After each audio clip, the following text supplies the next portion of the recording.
The following programme is a presentation of Jez Sports.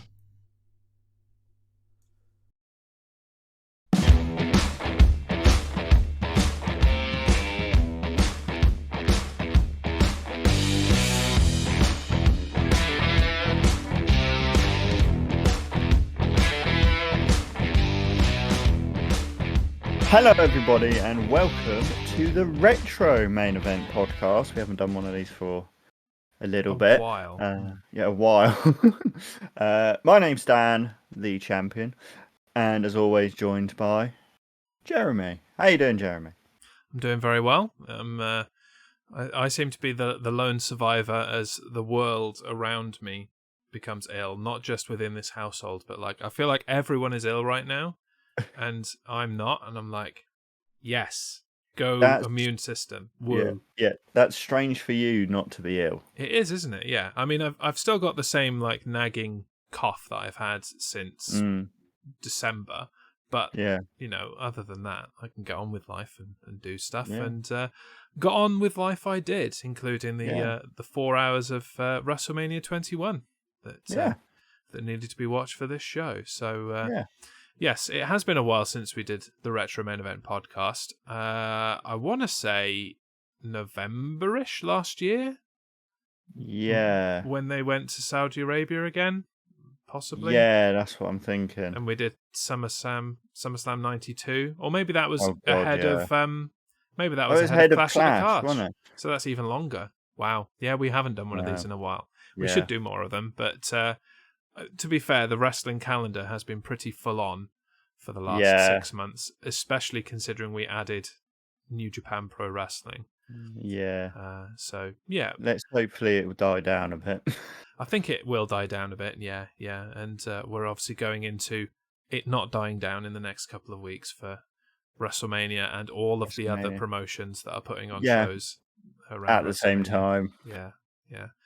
So, if you like wrestling, it's about to be a wonderful 2 weeks for you, and it's going to be the Easter break for the majority in this country as well. So you can sit watching all of the wrestling that was happening, and that'll take up your whole Easter break. It will, and that's what I did last year when I had COVID and just spent the entire time in bed watching wrestling. I did, yeah. It kept me going. Or the first ROH show under AEW's banner, or since they went bust or whatever, and all of the stuff that WWE offered. They offered about 13 hours of content over that weekend or something. So, yes. Well, WrestleMania 21, as I said, was not 13 hours of content. It was probably one of the last short WrestleManias before they introduced the WWE Network. I suppose there's a couple of years. They did quite well. 6 years or so until they introduced the WWE Network and were like, hey, time has no meaning. We'll do what we want, and WrestleMania will be 7 hours long. Deal with it. So this was a nice, succinct one when WrestleMania was kept to 4 hours. It took place on April the 3rd, 2005, from the Staples Center in Los Angeles, California. It had an attendance of 20,193 people and had just over 1 million pay-per-view buys. Which is pretty good for pay-per-view. Pretty impressive. Yeah. That's a lot of money brought in, considering a pay-per-view in the States cost like $60. Yeah. Or something stupid like that. A lot of money. That brought in the money. And then obviously international distribution. I will say that it was probably on Sky Box Office here, because all of the main events were, and had to pay for it. Not $60 though, thankfully. I want to say it would have cost me £15. For a Sky Box Office pay-per-view, and then it was later released on physical media. Yes, including the DVD set by Silvervision, who we mourn the loss of. I do miss Silvervision. I thought they were a great company making great DVDs, and no more. Not that I used this DVD set to watch the pay-per-view. I decided to watch it on the WWE Network instead. As you do. And you can tell I didn't, because look, there's a thick layer of dust on top of it. Look at that. Nice. That is an incredible collection of dust from the last few You years. could have wiped it off before you brought it on here. To be honest, I didn't know, and the rest of it's clean. It's just because the the top. rest of it doesn't show anywhere. It's the put outer up spine against other does. thing. Yeah, but that's not like a top surface. It's usually just top surfaces that get covered in dust. Well, clearly you know more about dust than me. You're the dust expert. Yeah. I've got lots of things that gather dust. Fair enough. Yes. And I will say immediately that I was upset with how edited and kind of jigged about with the WWE Network version was. I'm going to have a little skim through the DVDs and see what the changes were. And the DVDs may have been edited as well, and who knows what the original was like. I probably do have it recorded on VHS because I did have them all. It just depends whether I'd got rid of those ones, but I've still got a lot of videotapes recorded wrestling up in my loft.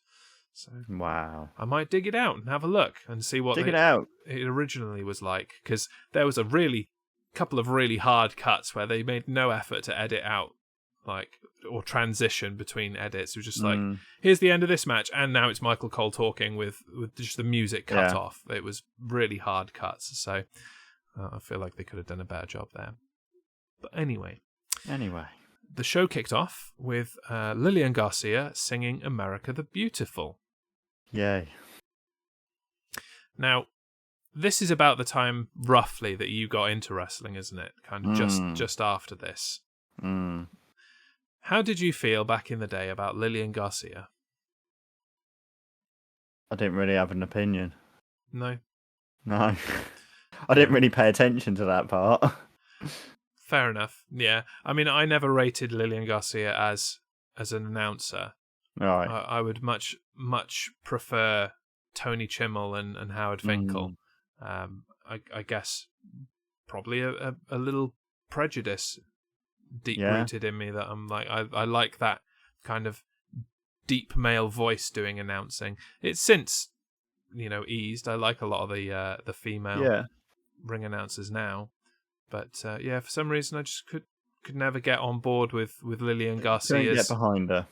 Like her method of doing it. I've always felt she was a bit too upper high register. It was always like, nya, making a man in a man, yeah, and it just grated me. So yeah, and then that opinion translated naturally into her singing, which I didn't rate much at the time either.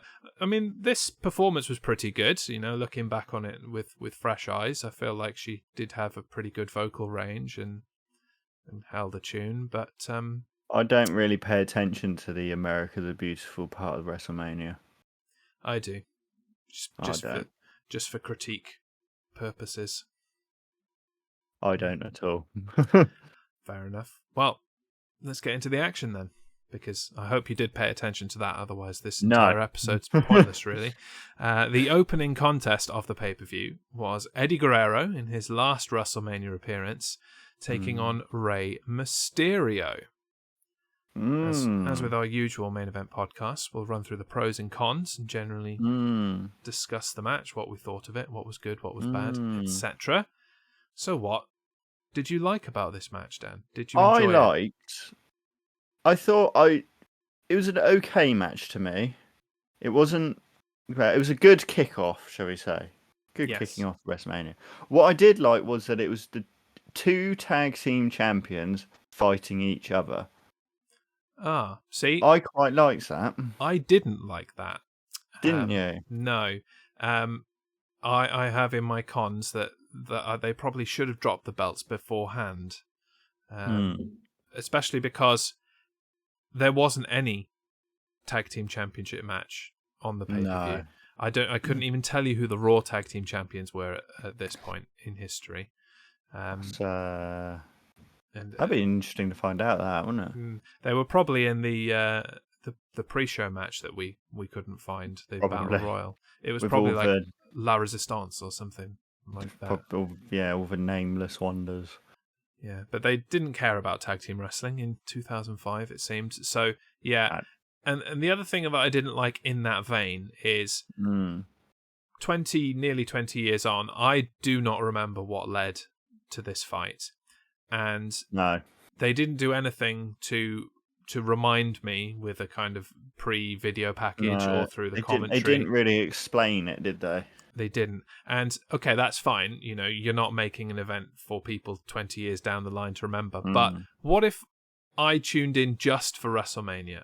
If I just watched the pay-per-views... Yeah. Why are the tag team champions fighting each other? It just doesn't make a lot of sense to me. Because they're supposed to be friends, and clearly there's been some rift.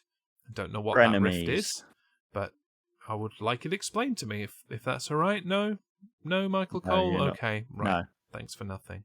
You're not allowed. So yeah, I didn't like that. You did like that. That's fine. It's good to disagree sometimes. What else did you like? I liked the technical start. Mm-hmm. Getting it working. I liked how Ray got launched over the top rope. He did that a lot. That happened pretty much every match in that kind of time period. But it was good. Yeah. It was Rey Mysterio getting flung around everywhere. Just watching Eddie do the Three Amigos. Just you know what I mean? You know what I mean? I mean, people often pay tribute to him by using the Three Amigos now, but the way he did them was certainly unique. Yeah. Like the pop of the hips to get them over in that kind of snap way. It isn't just three suplexes. That's what people don't really realize about the Three Amigos. It's not just three suplexes. It's the pop. It's the snap suplex. And it's the way that you flip over and use your hips. Yeah. You know, it's so seamless, and that's why Eddie Guerrero was so good, really. Yeah. Just amazing.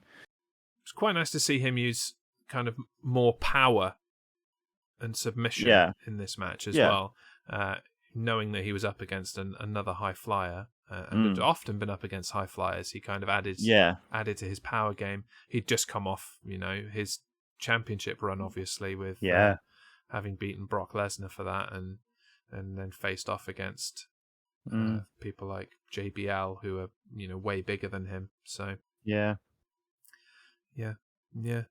Anything else you liked? That's about it, because like I said, it was a very okay match. Yes. The only other thing I didn't like, and it was a hallmark of WrestleManias with Rey Mysterio, unfortunately, because he decides to mix things up, and that's great. Like doing different things. Yeah. But adjusting his mask every 2 seconds, because it obviously doesn't fit perfectly. Fit properly. Yeah. It was like, do a move. Mask back. Yeah. Yeah. Bit of adjustment. Yeah. Yeah. Yeah. Or he does it with the eyes as well, doesn't he? Yeah. Yeah. You just need purchase point, don't you? So. Yeah. But yes, watching this match back, it wasn't spectacular. No. I'm pretty sure they did go on to have better matches. Not including the custody of Dominic ladder match that they ended up having. The fairly famous part of this feud. But this being at WrestleMania 21, WrestleMania Goes Hollywood the first, is definitely why it should be Rey Mysterio versus Dominic Mysterio at WrestleMania. Because, and we've seen it in the past with both of those guys, Rey and Dominic, as well as other wrestlers who will completely emulate certain parts of the match. Yeah. And I would love to see the comparison. Dominic obviously playing the role of Eddie, and them just doing some of the same spots over and over again. Hopefully without Rey adjusting his mask every 2 seconds, but the good bits. Yeah. That would be nice. So I mean, Dominic's got Eddie's hair, so exactly. Yeah. He's fashioned himself more after Uncle Eddie than Dad. Yes. Yeah. Big quotation marks. But there you go. Yeah. So good way to open the show, I felt. Yeah. Nice to have, two of the more technical guys, and it be a very wrestling-y open rather than a sports entertainment-y opening. Yeah. So that was a good start to the show. Next up was the Money in the Bank ladder match. the first Money in the Bank ladder match. Chris Jericho versus Chris Benoit versus Christian versus 3 people that don't start with Chris. Shelton Benjamin, Edge, and Kane. Yeah. What a group to all have, like an all-star cast, if you will, in this match. This was awesome. And the first of its kind. Didn't know if it was going to be a thing that they would continue doing, but it was a great match. Probably one of the better Money in the Bank ladder matches that has ever been. Yeah. I only have 2 cons, and then I have many, many pros. I'm sure. We'll go for the cons first, then. Okay, so little gripes, really. Shelton Benjamin getting caught in the top rope when Kane was choke slamming him out of the ring. That was not only an error, but a pretty dangerous error if you're Shelton Benjamin. I didn't like how that all went down, and I don't know whose fault that was, but it happened, and it wasn't good. And I didn't like the fact that Edge really did nothing for the most of this match. Like, he was just laying outside the ring for pretty much the whole thing, apart from coming in and getting punched a bit and then going back and laying down again. I don't like. I know that they were definitely playing him as the heel, and he was about to become uber heel. Yeah, but would have liked him to do more, considering the talent that he is. But there you go. Yeah. And the other thing that's a con, but it's not really a con because it's based on watching it with a modern lens. I hate that. I enjoyed Kane so much in this match, and will have done at the time because he was one of my favorite wrestlers, and now he's the far right machine. So just leaves a bitter taste in my mouth. Yeah. So that's the bad. Yeah. Would you like to take away some goods? Yeah. So Kane's entrance when the ladders caught fire, I thought it's on my list. That was very good. Kane just beating everyone before he gets in the ring. Well, everyone trying to swamp him, him just going, nah. You sit down. You sit down. You sit down. Jericho popping the ladder up into Christian's face. Because that's when Christian's trying to get it into the ring and Jericho just goes, nope. That was good. And it reminded me of when that happened with the Hardy Boys versus Eminem. And Mercury. The time that happened. Yeah. Mercury's basically face just exploded. Yeah. And his face is still crooked now. Yeah.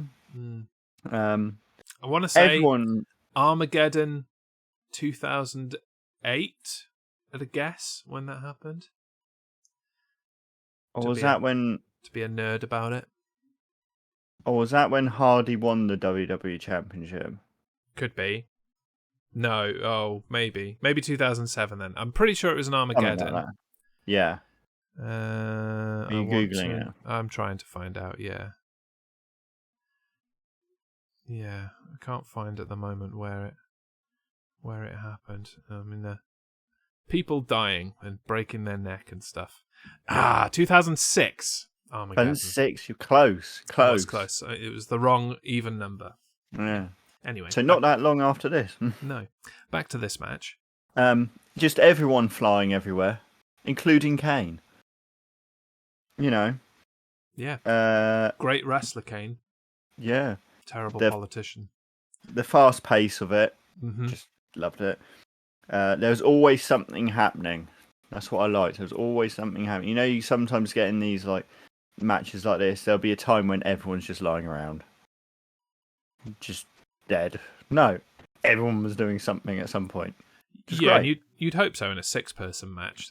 6 people laying around is mega boring. Yeah. Shelton Benjamin running up the ladder. Yep, that's on my list as well.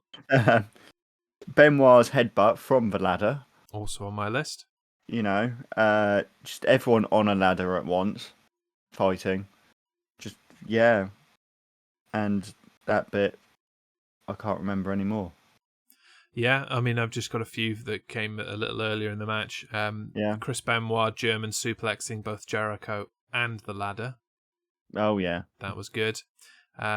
Kane breaking up the crippler crossface with a ladder. Yeah. So, nah, mate. Have a ladder to the face. Nah, mate. And Edge and Christian working together. Like being Edge and Christian for just that brief moment. I'm sure that got me very excited back in 2005 because I loved Edge and Christian. And I loved Christian. I didn't like Edge. So Who was the bloke that Christian came to the ring with? That was Tyson Tomko, his problem solver. He didn't really go anywhere. Well, he did go somewhere. He went to TNA with Christian. Yeah, when he was Travis Tomko, I think, or maybe just Tomko. I don't know. It was his actual name, Tomko. Oh, so he got to keep that one.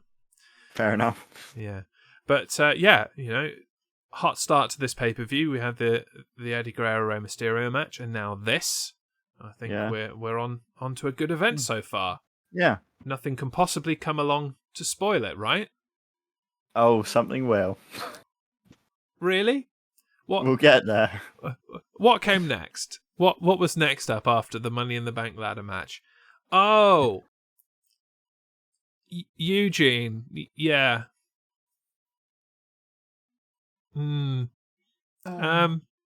Yeah. Eugene hasn't aged very well. Actually, I say that I'm not sure Eugene was aged very well in 2005. I think by 2006 they were like, oh yeah, we probably shouldn't have done this. Dan's gone. I'll just keep talking. Yeah. So not only was Eugene there, who does play what is an autistic character very well. I would say he does play a special needs character very well while not actually being special needs. So fair enough. That's what I think. He's allergic to Eugene. But yeah, using the term midgets again. Don't think that was okay even in 2005. But there you go. And then if we weren't happy enough with Eugene and talk of midgets, we had Muhammad Hassan, whose gimmick was literally an Islamic terrorist. I'm just not saying anything. Which is a shame because Muhammad Hassan, the guy, Mark Hassan, was a great wrestler. He was really good in the ring. And clearly, he had the charisma and the chops to pull off all of this kind of stuff. But yeah dude got death threats because he was too good at this. And coming from not that long after 9/11, and while America was still very much at war with Iraq and various other parts of the Middle East, Afghanistan, and all that kind of stuff. Yeah, this is Vince 101, isn't it? I'm just going to throw out some things, and I don't care who it offends. I don't care how controversial it will be. Something will stick, and people will hate them, and I'll make money. Damn it. But it's okay. Now. The Great White Hope came and saved the day, and you got to see Hulk Hogan. Great. Yeah. Yeah. Can we move on now? Because there is something dodgy later as well, isn't there? Well, yeah. Yeah. But not dodgier than this. This is definitely the dodgiest part of the event. Oh, yeah, but there's still something dodgy later. Oh, yes. Yeah. Certainly a couple of things in this event that doesn't age well. So, just, in a word then, being as we haven't had much analysis from you about this wonderful segment, in a word, how did you like the Eugene Muhammad Hassan Hulk Hogan segment? No, that's a good word. Okay. Moving on then.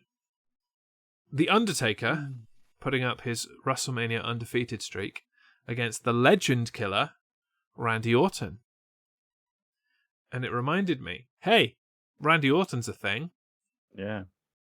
He'll hopefully be back at some point soon after his. I'm looking forward to him being back. His surgery. As I was watching this yesterday, I did throw out a prediction to the room of how he returns. Do you want to throw it out here? Would you like to hear it?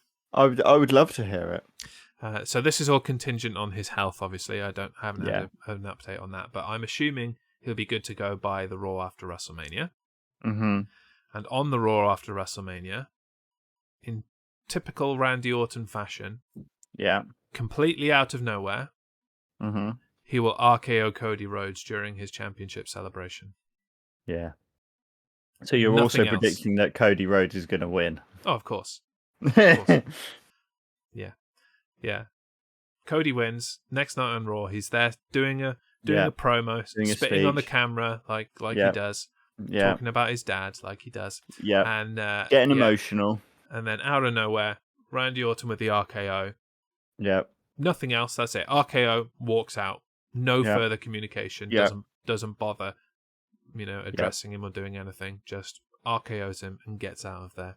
Statement: I'm back.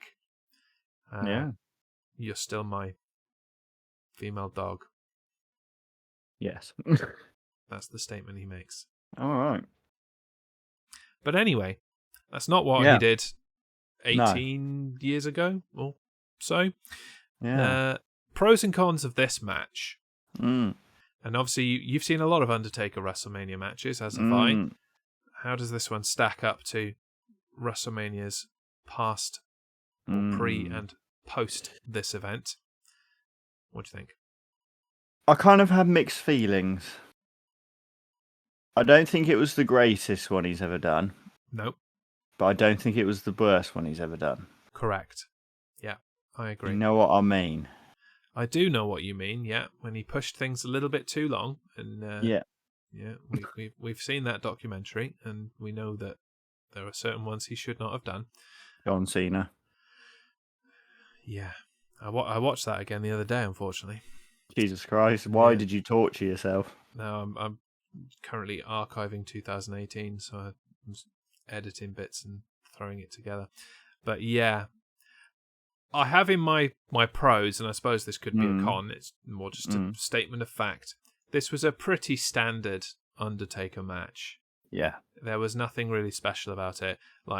When you compare it to going forward to the Shawn Michaels WrestleMania matches and all of that going forward, the really good ones that he had in that period. And even some of the ones before, like against Triple H at WrestleMania 21 and so forth. I mean, he was in a tag team match at WrestleMania 19, I think. Was it 19? Him and Nathan Jones against someone. Oh, it was weird. Who's Nathan Jones? Good day. Do you remember Nathan Jones? No. The Colossus of Bogger Road. No. No, well, he was only there for a cup of coffee, so I'm not surprised. But I did like Nathan Jones. I liked his music. It was cool. Yeah. Only con I have, really, that's a real con. Randy Orton taking old school wrong. Yes. To be fair, he was just on the wrong side. He was too close to the ropes, and there was nowhere really for him to go. They had the wrong hand, and the old school's normally on the other side of the ring. Yeah. So there wasn't really anywhere for him to go, but it just looked bad, to be honest. But on the pro side, this was very much, young Randy Orton on the rise and continuing the Legend Killer kind of gimmick that took him to his first World Championship before he, pooped in a girl's bag and did all that kind of weird stuff and got himself suspended and took the wrong path, shall we say.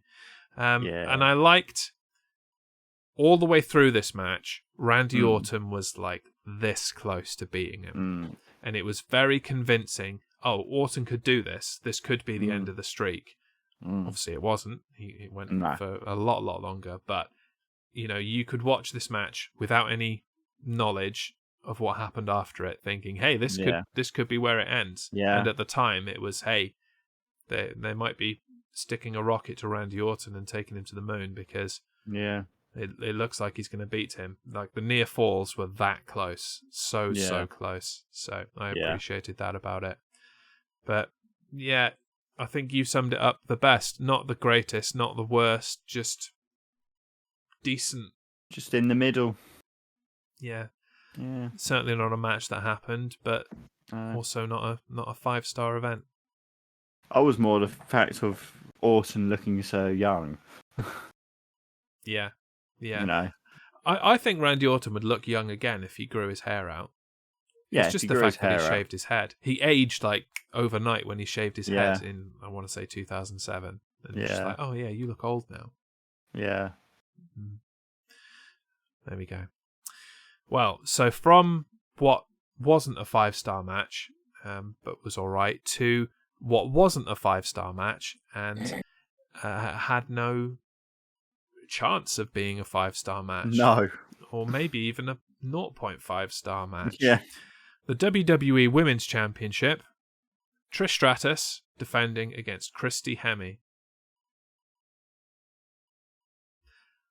Oh, God. First of all, I was offended that they edited Christy Hemme's music on the network version. Yeah, you said that. Yeah. No. Stop it. If you're not going to pay for the rights to music, don't use it in the first place. Bad WWE. Yeah. And then I suppose we should probably bring up the thing that hasn't particularly aged well, and it didn't happen at WrestleMania, but was a prominent part of the pre-match video package, and that was the blatant slut shaming. Yeah. And spray painting the word slut onto Christy Hemme. Yeah. It is nice at least to know how we've at least grown a little bit as a society in nearly 20 years. Yeah. But I did think more highly of the time in which I was a teenager. Yeah. Like, this wasn't the Attitude Era. This was long past the Attitude Era, and That's enough said about that. I only have one pro. Can you top my one pro? No. No, you're not going to raise me with something else good about this match then? No. Okay, here we go. Trish Stratus's chops. Yeah. And I mean, when she backhanded her, not her face, although that's quite nice too. Yeah.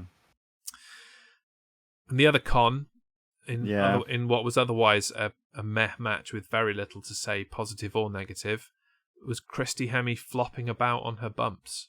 Just being really floppy. It just looked weird. Yeah. Yeah. Very strange. Christy Hemme, however, somebody I did like as a ring announcer. Did you? Yeah, I liked her as a ring announcer in Impact Wrestling. I thought she did a great job. There you go. Yeah. Anything to add about this match? No. No. Right. There you go then. Back to some actual wrestling, thankfully. Thank God. Shawn Michaels, Mr. WrestleMania, versus Kurt Angle. I only have one con. It's not technically about the match. It's about people talking about the match. Okay. JR on commentary. JR. Kept saying the moonsault. He's doing the moonsault. He's pulling a page out of HBK's book. Like, no, JR. Kurt Angle's done the moonsault his entire career. Yeah. Have you been asleep? He probably has, to be honest. Like, he broke Hardcore Holly's arm doing the moonsault in like his very early career. He did the moonsault off the cage in 2001. Like, he does a moonsault, mate. Sorry to break it to you, but the moonsault is more his move than Shawn Michaels at this point. Yeah. Burke. So yeah, but considering that was my only real negative, must have been a decent match. It was a good match. Yeah. What did you like about it? So I liked the beginning bit where they were kind of just standing and slapping. I quite liked that. Yeah. Yeah, they were And really, then, really rough, weren't they? yeah, really rough, and it kind of like built up the thing of these guys really have something to fight about. You know what I mean? Yes, yeah. And the fact that the referee had to physically break them apart at some point, Yeah, and they were like ripping and tearing at each yeah, other. Like, it was really yeah. authentic. I like that. I really liked that. I liked how it was quite technical, actually. Mm, There was yeah. quite a lot of technicality in it, and I mean, you you'd know, expect it from these guys, wouldn't you? To be honest. yeah. Yeah. And I think I can't remember whether it's JR or whoever said you're not going to beat Kurt Angle in a technical mat-based wrestling match. Yeah. Which is, that's completely true. Yeah. You're not going to beat him in the the physical striking game either, because No, it kind of no, Kurt Angle developed to do it all, which is yeah, why Kurt Angle was so good. yeah. The angle slam across the ring post. Mm-hmm. Because that's why haven't you thought of that before? Yeah. It's quite, it was quite a good idea. Where was it? It was, oh yeah, Shawn Michaels jump from the ropes to the table. Yeah, I've got that one. That was like the springboard moonsault-ish. Yeah, that thing. Even that wasn't a moonsault, JR. Burke. Yeah. Yeah. It's a shame the table didn't break. I know, and they said about, didn't they cover it up by saying that so many people have gone through the tables, they have had to reinforce them with steel. Oh, bore off, JR, honestly. I know. Yeah. No, they're just, like, Shawn Michaels is so good at, like, not landing with his entire body weight on his opponent that it didn't break, okay? Yeah. Like, it's a curse of being good that it didn't break the table. What else was it? The crossbody from the rope to the outside, which inadvertently kneed him in the face. Mm-hmm. I thought that was quite good. Yeah, that's what busted his lip open, wasn't it, I think? Yeah.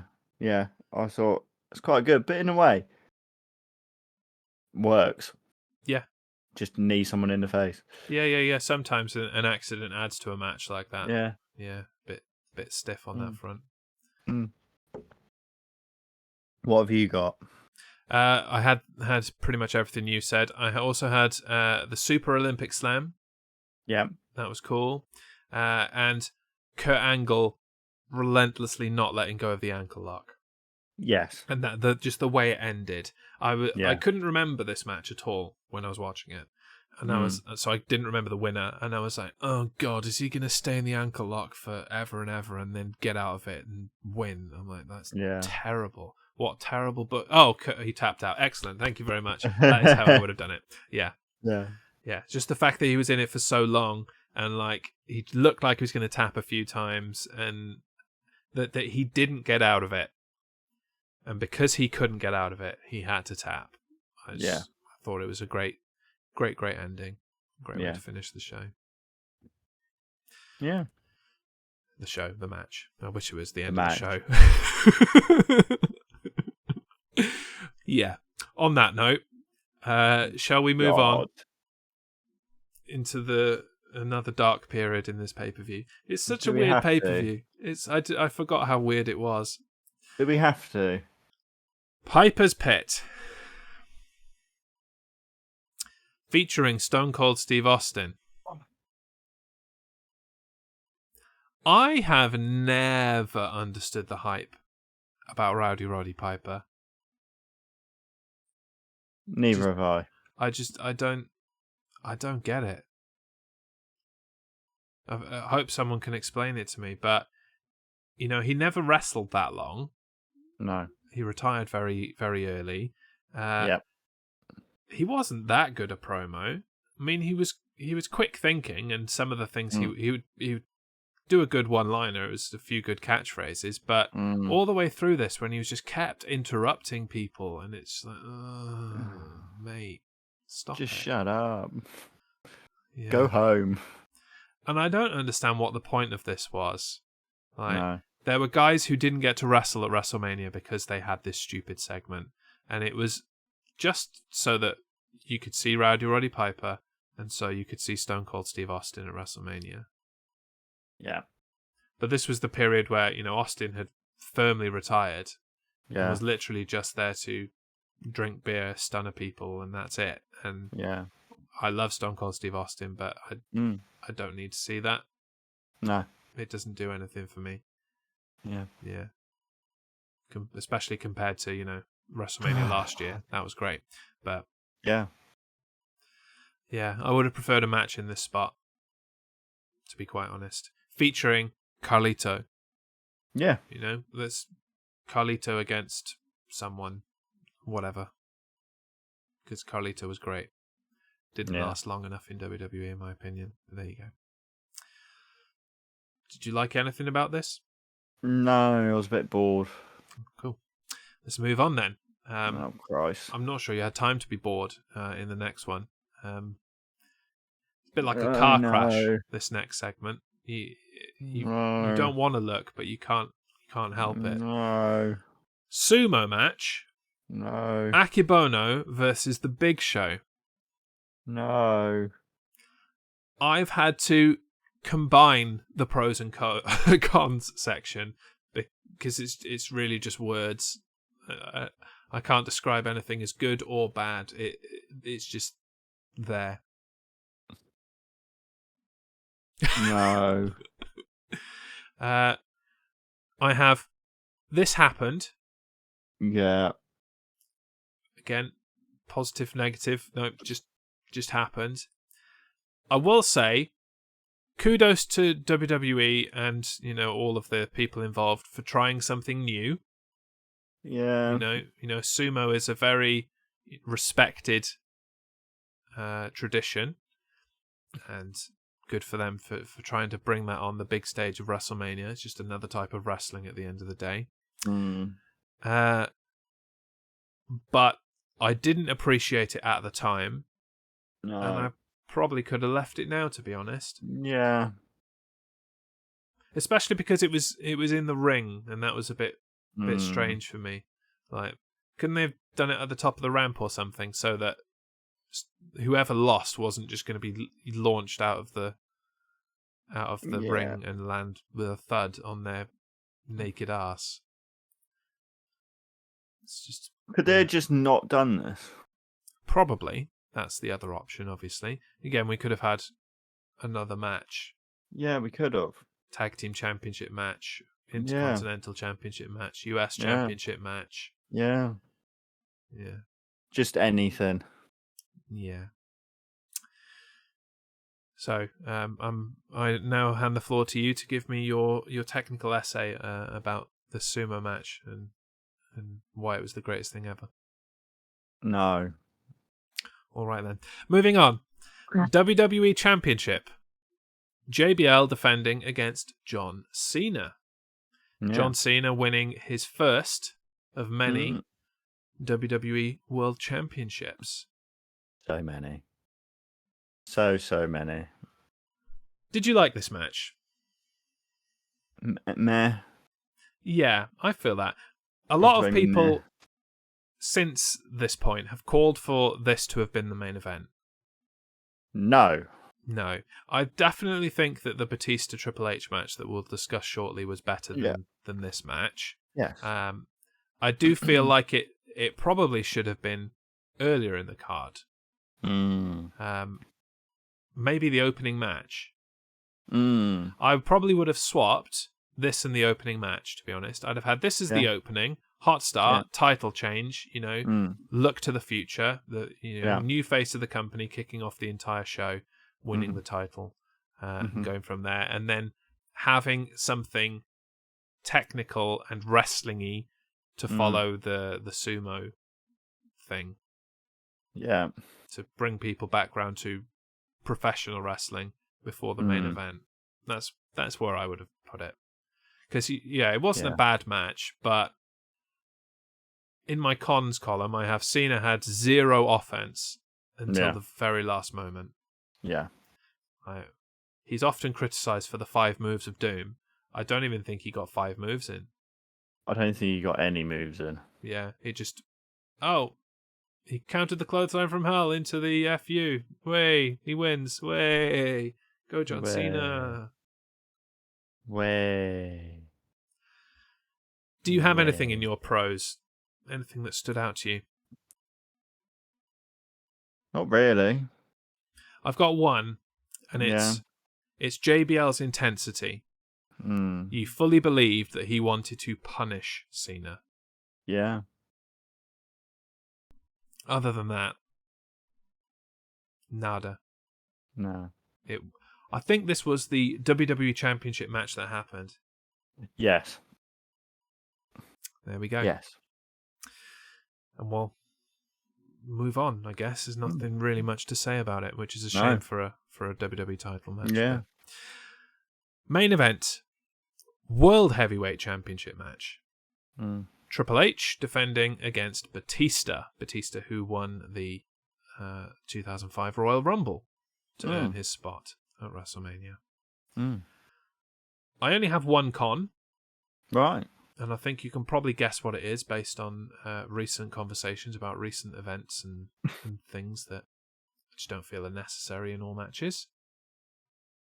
Go on then. The blood. Yeah. Didn't really add to the match. I don't think it was necessary. No. And everyone bled at the time. Like there was one blood event at every event basically. Yeah. And these guys got the nod. But it didn't need it. No. I felt like it took away from the match in the end because it really looked like Batista had annihilated Triple H when really it should have been mostly evenly matched until Batista went ahead and won because it really left Triple H completely on the back foot. He'd lost everything. He'd lost the belt. He'd lost his credibility because he'd guaranteed victory to JBL backstage and all that kind of thing. Don't think that went anywhere. No. He lost blood. And he lost a lot of blood, yeah. And he just made it look like he had been completely dominated by Batista when that probably shouldn't have been the way it played out. No. So, yeah, I just didn't like the blood. It wasn't necessary. What did you like about the match? The kind of start where they were kind of like testing each other's strengths. Yes. That was quite good. You know, they kept on locking up. They kept on seeing who was a stronger bloke and all that sort of thing. Yeah, that's it. I've just got a list of that kind of stuff. Long stare down, collar and elbow tie up, test of strength, shoulder blocks. Just the old school feel to this match. Yeah. All matches used to start like that. And it was very much a homage to all of the people that Triple H loves and respects. And, Ric Flair stood at ringside and all of the things that he did. I thought it was a really good start as well. I agree. Yeah. I did quite like Ric Flair in this. Me too. Where he was getting kind of involved a bit, using his jacket to strangle Batista. But because, why not? And not only was he distracting the referee so that Triple H could do underhanded things, but he was just generally irritating Batista as well and distracting him so that Triple H could get more offense in. Yeah, no, Nature's playing a great heel in this, as he often did. Good old Nature boy. I'm surprised he didn't bleed. It's true, yeah. Like, someone breathed on him, he should have bled everywhere, really. Yeah. I'm surprised that happened. But apart from that, it was a good match. You've said all the other stuff, really, so... Yeah, I mean, you've just run off my pro list, other than I like Motorhead. Yeah, that was Motorhead, Yeah. Other than that, it was a pretty standard, Triple H match, and it served the purpose of, again, same as the previous match, passing the torch to the next generation. As old as Batista already was when he won the WWE title, but yeah, it was a decent enough match. Not spectacular, but it did the job. It did the job. And so that brought WrestleMania 21 to a close. So it is now incumbent on us to look back at the whole thing. Yeah. Get ourselves into the mindset of the time. Trying not to put too much of a modern context on it, which is going to be difficult. And give this show a rating. Yeah. So today, Dan, I ask you, please, to give me a very simple Hollywood signs out of 5. It's nice and simple. I did enjoy this pay-per-view, even though there was the bits with Eugene, Piper's Pit, sumo match, women's championship. Yeah, you have just nailed all of the bad points there. Yep. But I did enjoy it. I'm gonna give it a 3.5. Okay. I don't remember much of this event from when I watched it live. I don't remember looking back at it terribly fondly. Outside of the the movie trailers and all of the stuff outside of the event that they did fun. for it, I enjoyed a lot of that. And as it turns out, I didn't know, but on this DVD set, all 9 of the trailers are on here in full. Oh, so right. I'm gonna go and check those out before before WrestleMania. And yeah, those trailers are better than the current ones that they're doing, as much as I've liked some of the ones that they're doing for this year's WrestleMania. But anyway, yes, there was a lot of meh in this. Mm-hmm. In the parts of the show that there really shouldn't have been meh. So the 2 championship matches were just fine. Mm-hmm. I'm going to knock points off for them being just fine. It's WrestleMania. Mm-hmm. They need to be better than fine. Mm-hmm. There was a lot of wasted time. The Eugene segment just purely so we could have Hulk Hogan. Piper's Pit just purely so we could have Stone Cold Steve Austin. Yeah. The Women's Championship just purely so we could have women on the show. Yeah. Just do better. Yeah. It just wasn't booked very well from start to finish. It was this is there, and now let's just plug the gaps with whatever it felt like to me. It did have incredible matches in the Money in the Bank ladder match, and it had decent enough matches in the Eddie Guerrero match, the Undertaker match, the Kurt Angle match. So it wasn't all bad, but I think 3.5 is 3.5. 3.5. I'm trying to say both at the same time. 3.5 and 3.5. I think slightly too generous. So I'm going to give it a straight 3. Okay. Yeah. Not bad, but could have been so much better with some very easy tweaks. Very, very easy tweaks. Yeah. I'd even have liked to see the Battle Royal on the event rather than on the pre-show. Yeah. Not that you can find that now. It's not on the net. No. It's not anywhere. I've probably got it on VHS somewhere. There you go. I don't know. Who knows? But that is WrestleMania 21. Yeah. From all the way back in 2005. We did this, obviously, because WrestleMania is once again going Hollywood.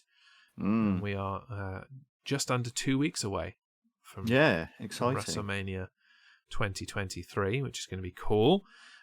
So we are in full WrestleMania gear now. Next week, we will be back to preview WrestleMania, run through all the matches, have a chat through about how the feuds have got to where they are and what we're excited about, predict it, all of that kind of stuff.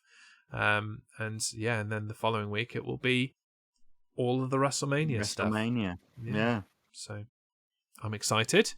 I might even stay up for it because I've got the wife here on Easter holiday, so I don't have to get up and look after my child or take the child to school or any of that kind of stuff. Oh, I will not be. No, fair enough. On that note, we will see you next week for our WrestleMania 2023 preview. Yep. Hope you have enjoyed this look back at WrestleMania 21. Go back and watch it, just for the entertainment value of it being the last Hollywood WrestleMania. It's worth the effort. Just be prepared to skip through. Yeah, skip a few parts and stuff. Give it a skim. Until next week, then. I've been Jez. I've been Dan. This has been the Retro Main Event Podcast. See you soon. Bye.